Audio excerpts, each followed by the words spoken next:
मान्यता है कि जब मनुष्य चारों तरफ से संकट से घिर जाए या उसे अपने संकट से निकलने का कोई रास्ता ना सूझ रहा हो, तो उस व्यक्ति को पूरी श्रद्धा भाव के साथ भगवान श्री हनुमान जी के शरण में आना चाहिए।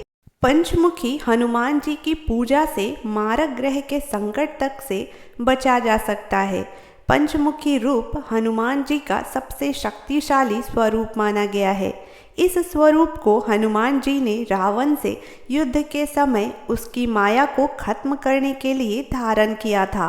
पुराणों में बजरंगबली के पंचमुखी स्वरूप धारण करने की पौराणिक कथा भी वर्णित है। तो आइए दोस्तों जानते हैं कि हनुमान जी ने ये स्वरूप किन परिस्थितियों में धारण किया था और इसके पीछे क्या पौराणिक कथा है। रावण को जब यह लग रहा था कि वह भगवान श्री राम से युद्ध हार रहा है, तो उसने अपनी मायावी शक्तियों का प्रयोग करना शुरू किया। रावण जानता था कि यदि वह मायावी शक्ति का प्रयोग नहीं करेगा तो उसकी हार निश्चित है। इसलिए उसने अपने मायावी भाई अहिरावण की मदद युद्ध में ली। अहिरावण की माँ भवानी तंत्र मंत्र की ज्ञाता थी। अहिरावण भी इन तांत्रिक गतिविधियों में माहिर था।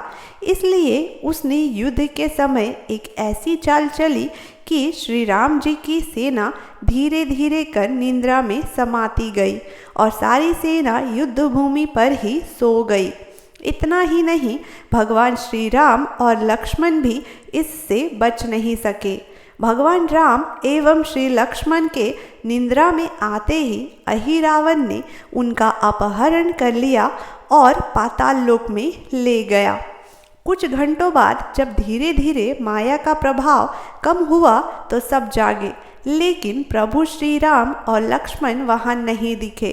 तब विभीषण ने समझ लिया कि ये मायावी काम अहिरावण का ही हो सकता है और उन्होंने भगवान श्री राम और लक्ष्मण को बचाने के लिए हनुमान जी को पाताल लोक जाने को कहा। हनुमान जी जब पाताल लोक पहुँचे तो उन्होंने देखा कि द्वार पर उनका ही पुत्र मगरध्वज है।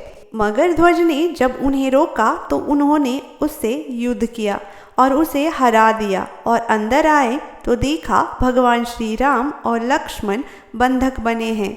साथ ही वहाँ 5 दीपक 5 दिशाओं में जल रहे हैं। यह तंत्र अहिरावण की माँ भवानी का था।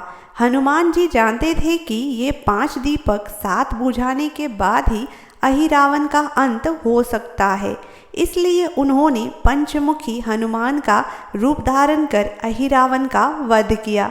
यही कारण है कि हनुमान जी के इस स्वरूप की पूजा करने से मनुष्य के हर संकट एक साथ खत्म हो जाते हैं। हनुमान जी के पंचमुखी स्वरूप में उत्तर दिशा में वराह मुख, दक्षिण दिशा में नरसिंह मुख, पश्चिम दिशा में गरुड़ मुख, आकाश की तरफ हयग्रीव मुख और पूर्व दिशा में हनुमान मुख है। तो ये रही दोस्तों पंचमुखी हनुमान जी के अवतरण की पौराणिक कथा। अगर आपको ये कथा अच्छी लगी हो तो प्लीज़ इस वीडियो को लाइक करें, शेयर करें। साथ ही अगर चैनल से जुड़ना चाहते हैं तो चैनल को सब्सक्राइब करके बेल आइकन ज़रूर से प्रेस कर दें।